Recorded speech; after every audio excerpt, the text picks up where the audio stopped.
میں چاہتا ہوں کہ میرا ہر وابستگان، میرا ہر مرید اور ہر خلیفہ اور ہر مریدہ اپنے تئیں میں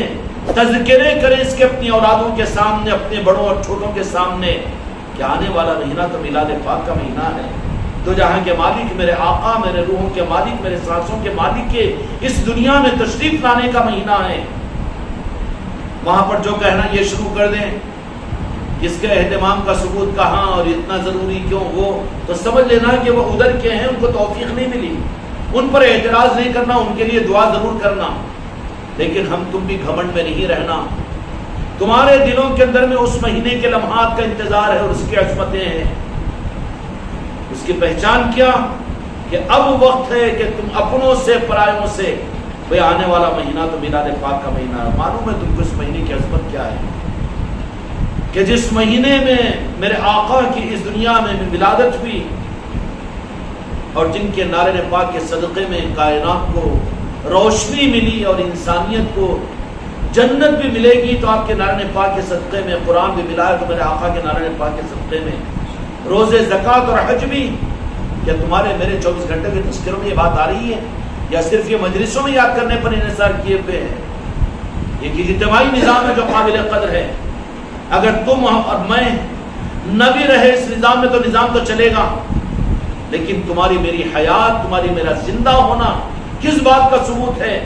کہ ہم کو انفرادی طور پر اپنے آقا کے تولد اور آقا کے تشریف لانے کی خوشیوں کا میں اپنی ذات سے کیا اظہار کر رہا ہوں، اور اب کے اظہار کا مسئلہ کیا ہے؟ یہ سفر المظفر کا مہینہ تذکروں میں لائے، دوستوں میں، اقربا میں، رشتہ داروں میں، جہاں موقع ملے، بھئی آنے والا مہینہ تو ربیع الاول کا مہینہ ہے۔ کیسے گھروں کی تیاری، کیسے گھروں کے اوپر سیریز بلب کیسے ڈالیں گے، استقبالیہ کمان کیسے لگائیں گے، جو کچھ بھی دیکھو عمل کے لیے، شریعت کے نظام کے لیے تو شرائط ہے، کڑے ہیں، اس کے درجے ہیں کہ فرائض ہے، واجبات ہے، سنن ہے، مستحبات ہے، بڑے شرائط ہیں، لیکن عشق رسول کے اظہار کے لیے صرف یہ ہے کہ کوئی حرام اور کوئی ناجائز کام نہ ہو۔ اس لائن کے اندر میں کیا ناجائز اور حرام ہوتا ہے؟ باقی سب کچھ عشق رسول کے اظہار کے لیے جائز ہے۔ عشق رسول ایک دل کا جذبہ ہوتا ہے، اس کے اظہار کے لیے رب العالمین نے کوئی فرائض اور کوئی واجبات کا ایک سلیبس نہیں بتایا۔ نماز فرض کی تو اللہ تبارک و تعالیٰ نے، ایسے ہی رمضان کی عید کو واجب قرار دیا تو اللہ تبارک و تعالیٰ نے، میرے آقا نے شریعت میں قانون لگا دیا کہ 2 رکعت اضافے کی نماز پڑھو اور ایک دوسرے کو مبارکباد دو۔ رمضان کے بعد میں جب چاند نظر آئے تو جب عید کرو، اور عید کے 3 دن تک روزہ نہ رکھو، یہ شرائط ہے نا۔ لیکن عید میلاد النبی میں اللہ تبارک و تعالیٰ خود ایسا خوش ہوتا ہے، خوشیاں فرش والوں کو ان کو نصیب ہوتی ہے جن کی نسبت عرش سے ہے۔ اب تمہاری میری نسبت زبان کی بکبکوں میں ہے یا ہماری تمہاری نسبت عرش والوں سے ہے؟ اس کی پہچان یہ کہ پھر اس مہینے کی آمد پر خدا کی قسم اس سے بڑا خوشیوں والا مہینہ کوئی اور مہینہ نہیں۔ اس کا اظہار کرنے کا موقع ہم کو ڈھونڈے اور اپنے طریقوں سے اور اپنے مزاجوں سے اس کے اظہار کا رخ کو خود اختیار کرے۔ جب اللہ تبارک و تعالیٰ نے اس عید میلاد النبی کے لیے نہ کوئی اضافی نماز، نہ کوئی شرط اور کوئی واجب، نہ کوئی فرض، نہ کوئی ڈش، نہ کوئی کھانا، نہ کوئی طریقہ، کہ بالکل اللہ تبارک و تعالیٰ نے اس میں چھوٹ دے دی ہے کہ جو جس رخ سے میرے مصطفیٰ کی آمد پر خوشیوں کا اظہار کرے گا وہ میرے پاس میں، عرش والوں کے پاس میں، مومنوں میں شمار کیا جائے گا۔ اس کے لیے اللہ تبارک و تعالیٰ نے پوری چھوٹ دے دی ہے۔ کیا دے دی ہے؟ پوری چھوٹ دے دی ہے۔ اس میں کوئی شرط نہیں لگائی جا سکتی کہ صرف یہی کرو، یہ شرط یہ نہیں ہے، یہی کرنے والے، خوشیوں کا اظہار کرنے والے یہ نہیں ہے، بلکہ بات اصل میں یہ ہے کہ عید میلاد النبی وہ عید میلاد النبی ہے کہ جس کا حق فرش والے ادا ہی نہیں کر سکتے، اس کا حق تو راست رب العالمین خود ادا کرتا ہے۔ جو جشن اللہ تبارک و تعالیٰ عرش الہی پر مناتا ہے میرے آقا کے میلاد کا، فرش والے نادان کیا جانیں گے۔ جو اندھے ہیں سورج کو دیکھ کر سورج سے دشمنی کریں گے، میلاد مصطفیٰ خدا کی قسم یہ عرش کے عید کا نام ہے. رمضان اور بقرعید تو یہ فرش والوں کے لیے ہے، لیکن عید میلاد مصطفیٰ یہ عرش والوں کی عید ہے. اللہ تبارک و تعالیٰ جس طریقے سے قرآن مجید کے اندر میں فرماتا ہے کہ جو میرے محبوب سے محبت کا رخ اختیار کرتے ہیں میں ان پر اتنا مہربان ہوں کہ آؤ یا ایھا الذین آمنوا صلوا علیہ وسلموا تسلیما، کہ آ جاؤ تم بھی کہ میں جن پر میں اور میرے فرشتے جن پر درود و سلام بھیجتے ہیں، اے ایمان مارو یا ایھا الذین آمنوا صلوا علیہ وسلموا تسلیما، کہ تم بھی آ کر شریک ہو جاؤ. یہی ایک قرآن پاک کی آیت اصل میں جشن میلاد مصطفیٰ کے ظاہر کرنے کی ہے کہ عرش والا جس طریقے سے اپنے محبوب کی محبت کا اظہار امت کو اپنی زندگی کے ہر رخ کے اوپر دیتا ہے قرآن مجید کے اندر میں، عید میلاد مصطفیٰ کے موقع پر تو وہ یہ رخ بتا دیتا ہے فرش والوں کے عرش والوں کے سامنے کہ فرش والے مومن یہ ہے کہ جن کو میرے محبوب سے محبت میں نے عطا کی ہے. اس لیے کہ اللہ تبارک و تعالیٰ دین کسی کو دے دے گا، شریعت کسی کو دے دے گا، رمضان کے روزے اور حج کی توفیق اور علم دین اور عمل، تہجد اور نماز سب کچھ اللہ دے دے گا. لیکن یہ ممکن ہے کہ اللہ تبارک و تعالیٰ اس کو اپنے محبوب کی محبت ایمان عطا نہ کرے، اس لیے کہ عبادتوں کے نظام میں منافق بھی، مردود بھی، نماز پڑھ کر بھی مردود ہو سکتے ہیں. احتمال ہے یہاں پر فویل للمصلین الذین هم عن صلاتهم ساہون. منافق تھے، وہ عبادتوں میں آگے تھے، یزیدی تھے، عبادتوں میں آگے تھے. اللہ نے انہیں دین اور شریعت اور اعمال کو دیا تھا، لیکن ان کو ان کے دلوں کی خباثتوں کی وجہ سے، عناد اور بغض کی وجہ سے دلوں کا دروازہ بند کر دیا تھا کہ اب یہ دل اس قابل نہیں ہے کہ میں اس دل کے اندر میں قیمتی امانت میرے محبوب کی محبت نہیں دے سکتا. میرے خانقاہ محمدی کے بچوں، اپنی زندگیوں کو برباد مت کرو. رات کے اندھیروں میں اٹھ کر میرے مصطفیٰ کی محبت میں بل بلاؤ، چیخیں مار کر رو کہ تمہاری اولادیں پوچھے کہ تم پر کیا غم ہے تو کہو کہ میرے محبوب کی محبت مجھے رلا رہی ہے. یہ فارمیلٹی سے کوئی چیز ہے یہ؟ کیوں کہ جب یہ چیز پیدا ہو جائے گی تو پھر رب العالمین اپنے محبوب کی محبت اور میرے محبوب کے عشق کا اور اس کی تقسیم اللہ تبارک و تعالیٰ نے اس کی تقسیم اس کی عظمت کے بتانے کے لیے یہ بات اپنی جگہ ہے کہ جو مصطفیٰ کی مرضی ہے رب کی مرضی ہے، جو رب کی مرضی ہے مصطفیٰ کی مرضی. لیکن اس سے الگ رخ کی بات کر رہا ہوں میں ہم کو اپنے محنتوں کے لیے، اپنے آپ کو سنبھالنے کے لیے کہ اللہ تبارک و تعالیٰ اس کی تقسیم اپنے عشق اور اپنی محبت کی اپنے پاس میں رکھی ہے، اور اسی لیے کہہ دیا انک لا تہدی من احببت ولکن اللہ یری، کہ میرے محبوب آپ جس کو چاہو نہیں دے سکتے، وہ تو میں دوں گا. مولود مبارک، ولادت مبارک مکہ مکرمہ میں، لیکن نبوت کے نور کی ولادت مدینہ منورہ میں ہوئی ہے. کیا ہوئی ہے؟ مکے میں آئے تو جانثاری کا عالم یہ کہ مدینے کا ہر واسی اپنی آل اولاد کے ساتھ، اپنے بیوی بچوں کے ساتھ، اپنے گھروں اور کاروباروں کے ساتھ میں آ کر نعرہ نپاک مصطفیٰ پر ایسے پڑھا کہ یا رسول اللہ میں آپ کے نعرہ نپاک پر قربان، میری آل اولاد، میری بیوی بچے. یہ مومنین تھے، ایمان والے تھے. وہاں پر مکہ مکرمہ کے اندر میں اسلام ملا،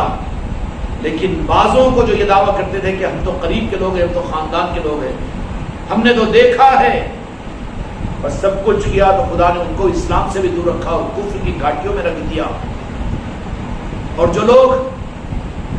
ایمان لائے تھے ان کو ہجرت کروانے پر یہ چھوڑو اب اس ماحول کو، ارے کس ماحول کو چھڑوا رہے ہیں؟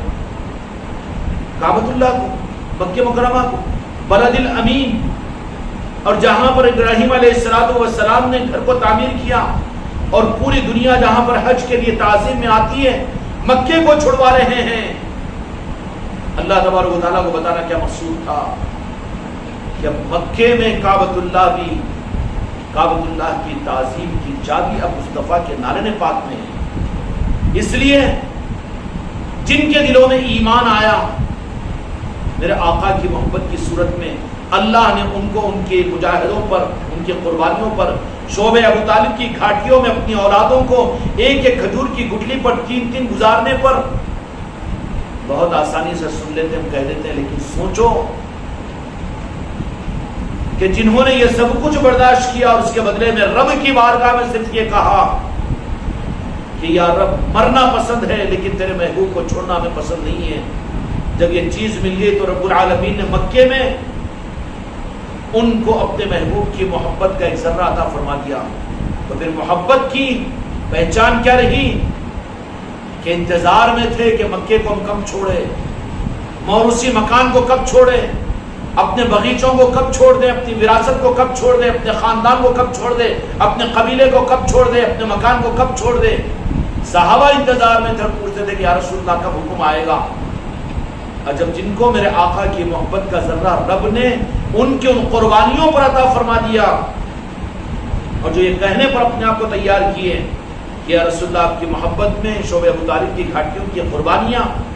اور کعبۃ اللہ کے اندر میں ہم کو گرا کر مارنا اور لوگوں کا چپلوں سے ہمارے بالوں کو اکھیڑنا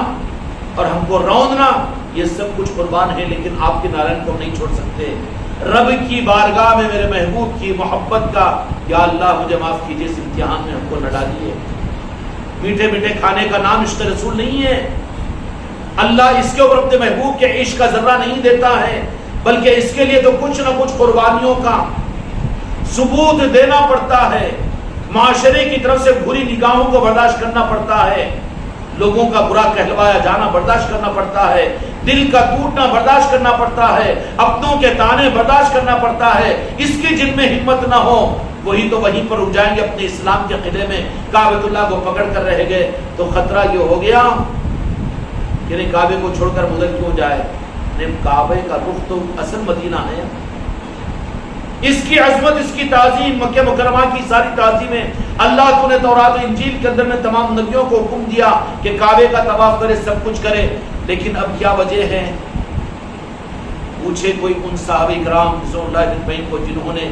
ایک لخت مکے کو چھوڑ کر رات کے اندھیرے میں مدینے کی طرف میں ہجرت کی، کعبہ وہاں نہیں گیا تھا، ان کے بیوی بچوں ادھر منتقل نہیں ہوئے تھے، یا کوئی فضیلت میرے آقا نے مدینے کی بیان نہیں فرمائی تھی، بلکہ میرے آقا نے اپنا رخ کیا۔ تو غلاموں کی پہچان یہ ہوتی ہے کہ جدھر کو آقا ادھر کو غلام، جدھر کو آقا کی مرضی ادھر کو نہیں، آپ ادھر ہم ادھر کہنے والے وہ سچے غلام نہیں ہیں۔ ایک مہینے کے اہتمام میں پھر 11 مہینے میرے آقا کے نظام کو بھول جائیں، وہ عشق کا ثبوت نہیں ہے بلکہ خطرے کی علامت ہے، خطرے کی علامت ہے۔ مکہ مکرمہ سے صحابہ کرام رضوان اللہ اجمعین سوال کرتے ہیں کہ انتظار کر رہے ہیں کہ ہجرت کا حکم آ جائے، ہجرت کا حکم آ جائے، کیا مطلب کہ میرے آقا کی محبت کی اس خیرات کو رب کی بارگاہ میں لینے کے لیے اپنی طرف سے طلب، کبھی ہم بھی تو رات کے اندھیروں کے اندر میں رب کی بارگاہ میں مناجات کریں، یا رسول اللہ میری چاہت، میری طبیعت، میرا مزاج، میری جنت، میری جہنم، اس کے بالمقابل میں تیرے محبوب کی محبت کے سامنے دعا مت کرو، لیکن دل کے اندر میں ارمان تو ہونا چاہیے۔ اگر میرے آقا کی محبت کے مقابلے پر اگر یہ چیز آ جائے تو ایک لمحے کے لیے اپنے وطن کو وطن نہیں سمجھوں گا، بیوی بچوں کو بیوی بچے نہیں سمجھوں گا، ماں باپ کو ماں باپ نہیں سمجھوں گا، آل اولاد کو آل اولاد نہیں سمجھوں گا، مجھے تو میرے محبوب سے مطلب ہے۔ محبوب کی منشا پر ایک لخت بھی اپنے مقام پر رہنا، اپنے مزاج، اپنے خواہش کی بنیاد پر اپنی چاہت پہ جینا میں پسند نہیں کروں گا۔ یہ تو کہہ سکتے کہ یا اللہ جب وہ لمحہ زندگی کے درمیان تو اس سے پہلے اپنے پاس میں بلا لیں، یہ تو ہونا چاہیے نا۔ خانقاہ محمدی کے اندر میں خالی اوپر کے لوریوں کا نظام، نعتوں کا نظام، یہ نظام نہیں ہے، یہاں پر کچھ حقائق کا نظام ہے، یہاں کچھ پینے پلانے کا نظام ہے، یہاں دل کو لبھانے کا نظام نہیں ہے، یہاں سروں پر سے ہاتھوں کے پھیرنے کا نظام نہیں ہے، یہاں پر اہل ہمت کا ہمت چاہیے، یہاں پر اہل ہمت ہی یہاں پر ٹک سکیں گے۔ رب کی بارگاہ میں بھی خیرات اصل میں ان کو ملے گی جو اپنے محبوب کی محبت میں اپنا سب کچھ، اپنی زندگی کی آخری سانس لینا چاہتا ہے، اور زندگی کے ہر لمحے میں اس کے پاس اس کے محبوب کی محبت اور مسکراہٹ سے زیادہ اس کے پاس کوئی چیز اور اہمیت نہیں رکھتی۔ یہ جب قبولیت کے مقام پر پہنچتی ہے بات، تو رب العالمین اپنے محبوب کے عشق کا کروڑوں حصے کا ایک ذرہ اس کو عطا فرما دیتا ہے۔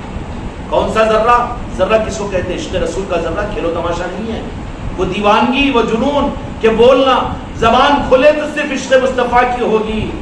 سوچ و فکر کے زاویوں میں صرف خدا کی قسم میرے مصطفیٰ ہوں گے، سانسوں میں میرے مصطفیٰ ہوں گے، تب یہ علامت ہے کہ وہ عشق مصطفیٰ کا ذرہ اللہ نے دیا، یہ گاڈ گفٹ ہوتا ہے، رب کی عطا ہوتی ہے۔ اگر اس پر خدا میرے مصطفیٰ کو کہہ دیتا کہ تم جس کو چاہو، تو پھر دنیا میں کوئی بھی ایک مسلمان نہیں رہتا، سارے مومن ہو جاتے ہیں۔ وہ خوش نصیب ہے کہ جو اپنے ایمان کے ثبوت کے لیے اشواروں کی نگاہ میں مسلمانوں کی فہرست سے نکل کر مومنوں کی فہرست میں آ جاتے ہیں، جو میلاد مصطفیٰ کو اپنے دل کی خوشیوں سے منانے کا اہتمام کرتے ہیں۔ سمجھ میں آئی؟ اللہ نے کہا کہ میں دیتا ہوں ایک عشق مصطفیٰ کے ذروں کا کروڑواں حصہ۔ ذرہ مٹی کے چاول کے دانے کو نہیں کہتے، رائی کو نہیں کہتے، ریتی کے کنکر کو نہیں کہتے، بلکہ ذرہ کس کو کہتے ہیں؟ اگر قبیلوں کے مکانات تھے پہلے، آپ جاتے ہو ان کے جا کر دیکھ لو، ٹینوں کے ٹین اگر پھٹا ہو، سورج اوپر آئے تو اس میں سے روشنی آتی ہے، تو وہ روشنی کے اندر میں آپ کو ذرات اڑتے ہوئے نظر آتے ہیں، اڑتے ہوئے آتے ہیں۔ کھیل و تماشا نہیں ہے، کبھی دعویٰ نہیں کرے نا کہ ہم عاشق رسول ہے۔ وہ ذرات جو اڑتے ہوئے نظر آئیں گے کہ نہیں آپ کو اس روشنی کے اندر میں سورج کی، وہ ہے ذرہ۔ اللہ تبارک و تعالیٰ قبولیت کا اعلیٰ مقام کسی بندے کو عطا کرتا ہے تو اپنے محبوب کے عشق کا ان ذروں کا کروڑواں حصہ اس کے دل میں عطا کر دیتا ہے، تو وہ دل والا بندہ اتنا قابل تعظیم ہو جاتا ہے کہ فرشتے آ کر اس کا طواف کرتے ہیں۔ یہ ہوتے ہیں اولیاء اللہ۔ اولیاء کون ہوتے ہیں؟ اللہ تبارک و تعالیٰ ان کے عشق رسول کو اپنی بارگاہ میں قبول فرما کر جن کو جتنا اللہ کی مرضی کے مطابق میں عطا کرے گا، وہ دنیا کی مخلوق نہیں بلکہ ملکوت ان کا طواف کرنا شروع کرتی ہے۔ کیوں؟ کہ عشق رسول کا ذرہ، ذروں کا کروڑواں حصہ ان کو نصیب ہو گیا۔ تتنزل علیہم الملائکۃ الا تخافوا، تتنزل علیہم الملائکۃ الا تخافوا، زمین پر فرشتوں کا اللہ بھیجتا ہے کہ جاؤ ان کے بستروں پر جاؤ، ان کے راستوں پر جاؤ، ان سے مسافے کرو، ان کی مدد کرو، اے لشکرو جنود رب اللہ، بے شمار خدا کے لشکر ہے، ان لشکروں کو ان بندوں کے حوالے کر دیتا ہے کہ جن بندوں کو اللہ تبارک و تعالیٰ نے اپنے محبوب کی محبت کے ذروں میں کا کروڑواں حصہ۔ کیوں؟ خدا کے پاس میں سب سے زیادہ قیمتی قرآن اور شریعت اور دین اور مسلمان مسجدوں سے، خانقاہوں سے سب سے زیادہ قابل قدر اگر کوئی چیز ہے تو خدا کی قسم اللہ کو صرف اپنے محبوب کی محبت اور عشق ہے۔ وہ خود فریفتہ ہے، وہ خود گرفتار ہے کہ جب کسی کو عطا کرتا ہے تو وہ زمین کے اوپر وہ اتنا قابل قدر بندہ بن جاتا ہے کہ سب سے پہلے عرش الہی پر رب العالمین اعلان کرتا ہے جبرائیل امین میں کہ فلاں دیہات میں، فلاں شہر میں، فلاں قصبے کے اندر میں اللہ نے اس کو اپنا بنا لیا ہے، ولی اللہ، اپنا دوست۔ کیوں؟ کہ وہ اس کا عشق رسول اللہ کی بارگاہ میں دل سے ٹوٹ کر، یہ کوئی رسم کی چیز ہے، اپنی سانس سے زیادہ، اپنی جان سے زیادہ میرے آقا کی محبت کا ثبوت رب کی بارگاہ میں دے دیتے ہیں۔ جنت نہیں، یا اللہ مصطفیٰ کے نعرے پاک چاہیے، جہنم میں 1000 جہنم میں ڈال دے لیکن نعرے پاک مصطفیٰ مجھے دے دے، جو اس درجے پر آتے۔ بیوی بچے، اولاد، دنیا میری خواہشات، میری ضرورتیں نہیں، یا اللہ اس کے بھی مقابل میں بڑے لوگوں کی بڑی باتیں تھیں کہ عشق رسول کے راستے کو حاصل کرنے کے لیے کاٹیوں پر اپنے آپ کو چڑھایا، جسم کی اوجڑی کو انہوں نے اتروا دیا، کھالوں کو اتروا دیا، سولی پر چڑھا دیا۔ راہ عشق کھیل و تماشا نہیں، یہاں پر ویرانے زیادہ ہے، آبادیاں کم ہیں۔ یہاں پر راہ عشق کے اندر میں آبادیاں کم ہیں، پھول کے ہار، مٹھائی کے ڈبے، استقبال، اکرام اور اعزاز کو مت ڈھونڈو اس راہ کے اندر میں۔ یہاں پر ویرانے زیادہ ہے، دل کا ٹوٹنا زیادہ ہے، ذلتیں زیادہ ہے، رسوائیاں زیادہ ہے۔ یہ کرتے ہوئے جب رب کی بارگاہ میں رب کی بارگاہ میں قبول ہو جاتا ہے تو رب العالمین میرے مصطفیٰ سے فرماتے ہیں کہ تمہاری محبت میں اس نے بہت کچھ کر لیا ہے اور ہم نے بھی آزما لیا ہے، میرے محبوب آپ کی محبت کے ذروں میں کا کروڑا حصہ ہم کو دے دینا۔ وہ بھی اللہ تبارک و تعالیٰ اس بندے کو میرے مصطفیٰ کی بارگاہ میں پیش کر کے ان کے لیے اللہ تبارک و تعالیٰ پوچھ کر پھر وہ امانت اس بندے کو عطا کرتا ہے۔ یہ ہے ولایت کا درجہ کہ جیسے ہی اس کو اللہ تبارک و تعالیٰ میرے مصطفیٰ کی منشا سے اس کو یہ چیز دے دیتا ہے امانت میں، اس کی پہچان کیا ہوتی؟ وہ پھر اپنی خواہش کا بندہ نہیں رہتا، اپنی چاہت کا بندہ نہیں رہتا، اپنی دنیا کو سنوارنے والا نہیں رہتا، اپنے مرنے اور جینے کی چکر والا نہیں رہتا، اپنے صحت و بیماری کی چکر والا نہیں رہتا، بلکہ وہ اس کی دھن اور اس کا رخ تو یہی ہوتا ہے کہ صرف اور صرف یاد مصطفیٰ اور عشق مصطفیٰ، کہ کون سا لمحہ ہو جو میرے مصطفیٰ کی مسکراہٹ پر اپنی جان کو قربان کر دوں، اس کی پہچان کی ہوتی ہے۔ وہ مقبول بارگاہ خدا بندی جو بندہ ہوتا ہے تو جیسے ہی یہ چیز اس کے دل میں اللہ تبارک و تعالیٰ عطا کر دیتے ہیں، یہی ایمان کا اصل بیج ہے، ایمان کی اور مومن کی پہچان ہے۔ عطا کرتے تو عرش الہی پر اعلان کرتے ہیں کہ فلاں اور فلاں فلاں ابن فلاں کو، فلاں کے بیٹے کو، فلاں کی اولاد کو میں نے اپنے محبوب کی محبت کے ذرے کا کروڑواں حصہ عطا کر دیا۔ وہ قابل تعظیم بن گیا۔ اے زمینوں اس کا احترام کرو، اے پتھروں تم اس کا احترام کرو، اے ملکوت تم اس کی تعظیم کرو، اے دنیا کے انسانوں اس کو اچھا سمجھو اور اس کے آگے اور پیچھے رہو۔ ان کی دعاؤں پر میں تمہارے لیے مسائل کو کھولوں گا اور اس کی ناراضگی کے اوپر میرا غضب میں آئے گا۔ اگر تم اس کو ستاؤ گے، اگر اس کے ساتھ دشمنی کرو گے تو میں اعلان جنگ کرتا ہوں۔ یہ ولایت کا مقام ہے۔ سمجھ میں آ رہی بات؟ اللہ تبارک و تعالیٰ پھر اس بندے کو اتنا قابل تعظیم بنا دیتا ہے۔ کیوں؟ کہ کیا مقام ہے رب کے پاس ہے میرے مصطفیٰ کی محبت کا، کہ کروڑواں حصہ ذرے میں کا اپنے محبوب کا عشق کسی بندے میں 15ویں صدی کے ہو یا 20ویں صدی کے اگر داخل کر دیا تو پھر خدا اس سے بندے سے اتنی محبت کرنا شروع کرتا ہے کہ بخاری شریف کی حدیث ہے کہ میں اس کا ہاتھ بن جاتا ہوں، میں اس کا پیر بن جاتا ہوں، میں اس کی زبان بن جاتا ہوں، اس لیے کہ اس کے دل میں میرے محبوب کی محبت ہے۔ کون سی محبت ہے؟ کیا سمجھا ہے ہم نے محبت؟ نکالو اس دل کی گندگیوں کو، اولاد کی محبت سے، ماں باپ کی محبت، بیوی بچوں کی محبت، دنیا کی محبتوں سے پاک کرو، اور یہ دل قابل ہے تو صرف میرے مصطفیٰ کی محبت کے لیے کھولو،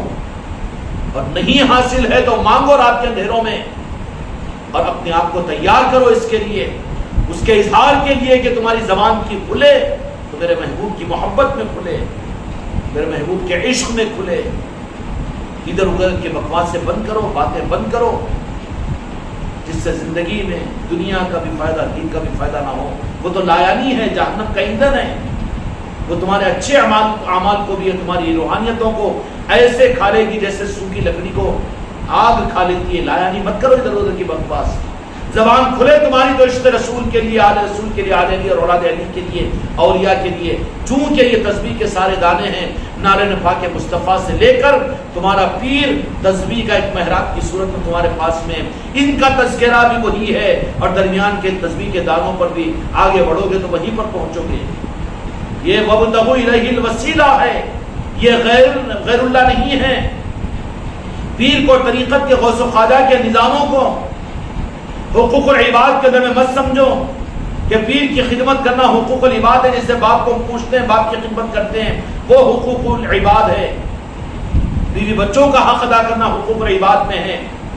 غوث و خواجہ کے پاس میں جا کر اپنی جان و مالوں کو لٹانا، اس کو حقوق العباد نہیں، وہ بھی کرتے نا، اس کے ساتھ میں یہ بھی کریں گے، یہ نہیں ہے۔ کیوں کہ یہ نالے پاک مصطفیٰ سے جو چیز ملانے والی ہے، ان کو حقوق العباد میں مت سمجھو۔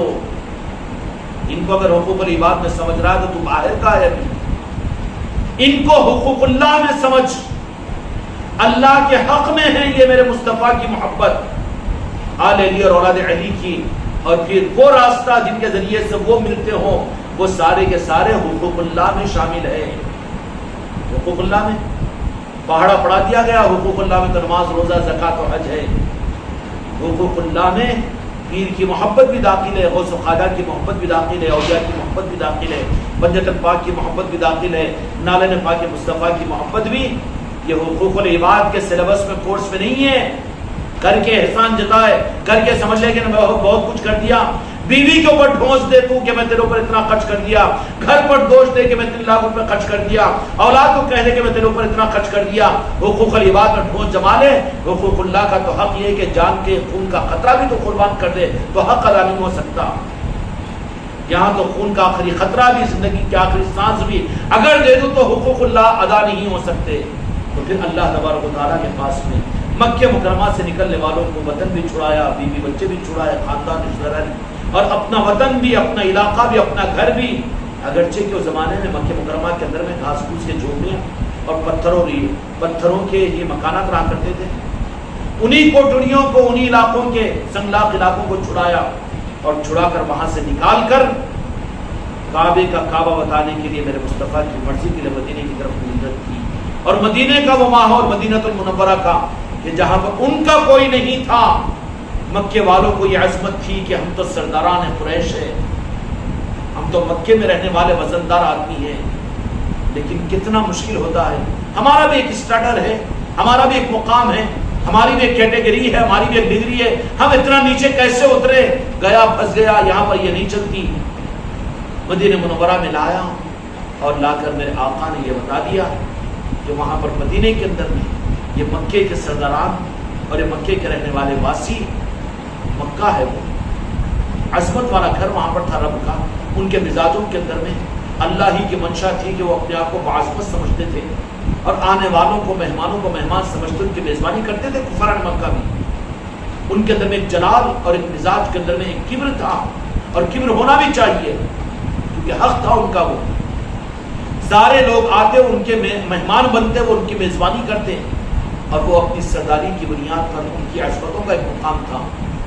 لیکن ان عصمتوں کے ساتھ میں مدینہ منورہ میں آئے تو یہاں پر تو آنے کے بعد میں دیکھا کہ مدینے والے وہ اسکرین سامنے آ گیا کہ مدینے کے وہ باغ باغیچوں کے کرنے والے کے احسان آئے اور کہنے لگے ہماری آل اولاد، ہمارے بیوی بچے، ہماری کمائی کی ایک ایک پائی، ہمارے کھجور کے درخت، ہمارے مکانات یا رسول اللہ آپ ہی کے نہیں بلکہ آپ کے ساتھ میں آنے والوں کے قدموں پر قربان ہیں۔ دل گردے کی بات ہے نا انصارین کی، کہ کہنے لگے کہ میری نکاح میں 2 بیویاں ہیں، ایک بیوی کو طلاق دیتا ہوں، کسی مہاجر بھائی کے نکاح میں دے دو۔ کیا حق ادا کیا، کیا رخ بتایا، اہل طریقت کو سمجھا دیا کہ یہاں پر کھیلو کھلواڑ کا معاملہ نہیں ہے، بلکہ یہاں پر نارن پاک مصطفیٰ کی محبت کا کوئی ذرے کا کروڑواں حصہ لینے کے لیے طالب بنو اور اپنے آپ کو ڈال دو یہاں پر۔ آنے والا مہینہ میرے بچوں ربیع الاول کا مہینہ ہے، تو اپنے تذکروں میں، اپنے گھروں میں، اپنے خاندانوں میں، اپنے میسجوں میں، اپنے سیل کے اسٹارٹروں پر اور اپنے بولنے میں وقت نکال کر کہنے میں، برادران وطن کو پیغام دینے میں کہ بھئی آنے والا مہینہ تو بڑی عظمت کا مہینہ کرے گا۔ ارے بھائی رمضان نہیں ہے نا، نہیں، رمضان جو ملا جن کے صدقے میں وہ نالن پاک مصطفیٰ کی اس دنیا میں تشریف لانے کا مہینہ ہے، جو آپ کی خوشیوں کو منانے کا اہتمام کرے، یہ مہینہ ان کو بارگاہ رب العالمین میں قبولیت کا مقام دلائے گا۔ پھر محنت کوشش جاری رہے گی تو پھر ہو سکتا ہے کہ تم کو، اس لیے امت کو ایمان کے ملنے کا مہینہ یہ ربیع الاول کا مہینہ ہے۔ جو مسجدیں، جو مسلمان اس سے محروم ہیں، ان کو بھی اس بات کی طرف توجہ دیجیے، ان کو بھی ترغیب دیجیے کہ وہ بھی اس بات پر آ جائے، وہ بھی خدا کی نظروں سے محروم نہ رہے۔ ربیع الاول کا جشن اور خوشیوں کا منانا اس سے بڑی کوئی خوشی نہیں ہے، اور یہ خوشیاں عرش والوں کی خوشیاں ہیں۔ فرش والوں پر جن کی نسبت عرش والوں سے ہوتی ہے انہی کو اس کی خوشیوں کا موقع ملتا ہے، اور خوشیوں کا موقع 1 دن یا 10 دن کا نہیں ہے بلکہ اس کے آنے سے پہلے بھی خوش ہو، اور پھر جب آ جائے تو اس وقت میں تو بس یہ اپنے آپ کو پھولوں پر محسوس کرے کہ یہ مہینہ تو میرے مصطفیٰ کی میلاد کا مہینہ ہے۔ اس لیے اپنی خوشیوں میں اپنے خاندانوں کو، اپنے محلوں کو شریک کرنے کی ابھی سے انڈیویجول اپنے اعتبار سے پہلے تو یہ ہے کہ اپنے سروں پر اسٹارٹر، اور پہلے تو اپنے فونوں پر تذکروں میں میلاد مصطفیٰ کو، پھر اپنے گھر کے اندر بیٹھ کر کہ اس سال کے میلاد مصطفیٰ کا اہتمام کس طرح سے کریں گے اپنے گھر کے اعتبار سے۔ گھروں پر لائٹنگ ہے، گھروں پر کلر ہے، رنگ و روغن ہے، جو کچھ بھی ہے، جو کچھ جس ذہن کے ساتھ میں تمہارا دل جیسے چاہ رہا ہو، تم کو ضرورت نہیں ہے پیر کو پوچھنے کی بھی، خوشیوں میں پوری آزادی ہے، جیسے جو کر سکتا ہو کیجیے، ٹھیک ہے۔ اللہ تعالیٰ ہم کے ساتھ میں اپنے محبوب کی محبت کی راہ پر ہمیں چلنے کی توفیق عطا فرمائے، بحق لا الہ الا